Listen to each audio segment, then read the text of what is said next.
All right, so the news came out while I was working, so I didn't have time to make a video about it until now. So I guess I do have a little bit of Michigan representation. I'll just do that. So the news came out and it was made 100% official about a half hour ago as I'm recording this. Michigan has hired Utah head coach Kyle Whittingham to be the next head coach of the Wolverines. And I'm just going to make a video here just to quickly just go over my thoughts and feelings about it. So I think this is a home run hire, in my opinion. Of all the options that was available since we fired Sharon Moore as late as we did, I think this was the best possible outcome for us. To give a little bit of background, Kyle Whittingham had been the head coach of Utah since 2005. He actually served as interim head coach for their bowl game in 2004 after Urban Meyer left to become the coach at Florida.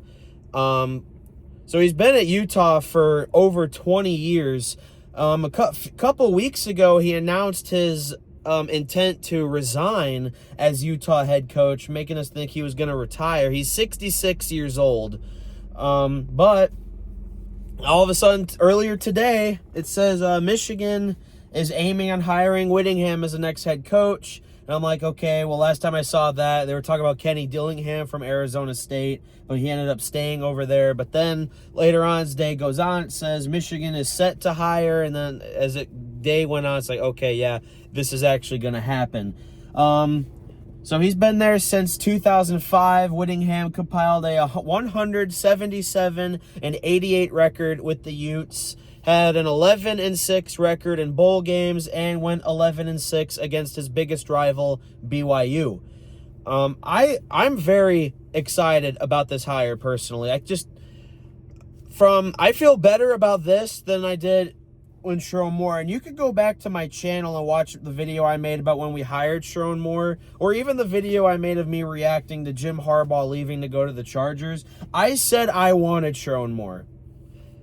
I'm way happier about this hiring than I was with Sharon Moore. Kyle Whittingham has proved himself time and time again. He's an amazing coach. He's been with the same team for so long, and he's had constant winning season after winning season. In the 21 years he coached at Utah, he only had a losing record 3 times. 2012, 2013, and 2024. And he bounced back with a 10-2 record in 2025. And yeah, very, very excited about this. And I love the fact that he had a great record against his biggest rival. Hopefully he'll continue that and we could get wins against Ohio State with Whittingham. I hope the players like him. Maybe we'll get a lot of the Utah players transfer over to Michigan because they'll want to play with Whittingham. See how Bryce Underwood, see if I'm pretty sure he would stay. I don't know why. Underwood hasn't really had any interest to transfer away. So I hope that we can actually have him develop more as a quarterback, because Whittingham has had some great quarterbacks at Utah. I mean, most recently, like Cam Rising, he was a pretty good quarterback for Utah before he became 80 years old. But basically, in short, I'm very, very excited about this hiring, and we'll see how it goes on there, and hopefully we'll have a great 2026. But in summary, very excited about this hire. Let's see. Hopefully the Kyle Whittingham era at Michigan will be just as good as the end of the Harbaugh years was. But anyway, thank you guys for watching. See you next time.